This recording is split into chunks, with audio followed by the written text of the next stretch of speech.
رسول کریم علیہ السلام نے سویرے 4 ہستیاں نو سد لیا، سامنے بلا لیا، علی نو سدیا، فاطمہ نو سدیا، حسن نو سدیا، حسین نو سدیا، حالانکہ اسے آپ بے قرض 9 بیویاں تھی۔ غضب خدا دا اس دور دے اندر لوگوں نے ایمان بنا لیا اور شیعہ نال دشمنی تو انہوں دا رد کا ایک طریقہ بنا لیا، بے رسول اللہ دی اولاد نہ ویر کرو، انہوں دا ذکر جڑا نو مٹاؤ، یہ کوئی دین نہیں۔ اللہ دی کتاب اور رسول دی سنت پڑھی ہے، نہ فاطمہ دا درجہ کوئی چھوٹا درجہ، جنہ مرضی کو زور لا لے۔ اللہ دے رسول علیہ السلام نے فرمایا فاطمہ تو اس سے خوش نہیں کہ جنت دی عورتوں دی رب نے تینوں سردار بنایا۔ یہ ایسی حدیث دی کتاباں جو کدھر انہوں کھرچ دی۔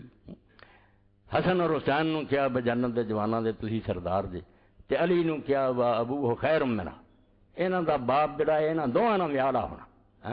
ایڈا بڑا درجہ، اور ایک رات رسول کریم علیہ السلام دے کول سی تے حضور نے اس چواں نو آکھیا تسی خوش ہو جاؤ، جتھے جنت میں ہونا تسی چارے میرے نال ہونے۔ اس تو کوئی ہور نہیں سدیا، صرف 4 سدے، بڑا لیا انہوں صحیح مسلم دے اندر ہے۔ مگر وقت ایسا آ گیا ظالم حکومت نے چاہیا بھی یہ قصہ جڑا لوگوں کے ذہنوں سے نکل جائے۔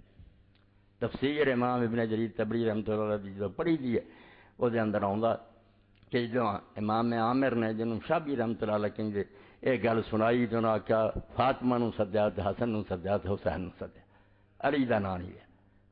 تو عبدالحمید ابن جریر زبی راوی آندا میں مغیرہ نو پوچھیا کہ لوگ جو سارے سناؤں کہ وہ جدوں نجران دا وفد آیا علی بھی سے ہوتے، انہوں نے کہا یار ہے تے علی سی، یہ کوئی شک نہیں، مگر عامر شابی نے انہوں بیان نہیں کیتا کیونکہ بنو امیہ دی رائے علی دے خلاف ہے۔ یہ حکومت جڑی نا علی دی دشمن ہے، اس پر عامر بیچارہ کی کرے، علی دا نام لوے تے سر کٹوا لوے۔ ظالم لوگ جڑے حمایت کر کے خام خواہ اپنی قبراں نو اگ بنا رہا ہے، بجنا ظالم نے یہ نہ چاہیا علی دا نام آوے، مگر وہ دوسری حدیثاں چاہ گیا، چھپیا نہیں، ذکر سر تک پہنچ گیا، بیچارے جڑے سی انہوں اللہ دے رسول علیہ السلام نے بلا لیا۔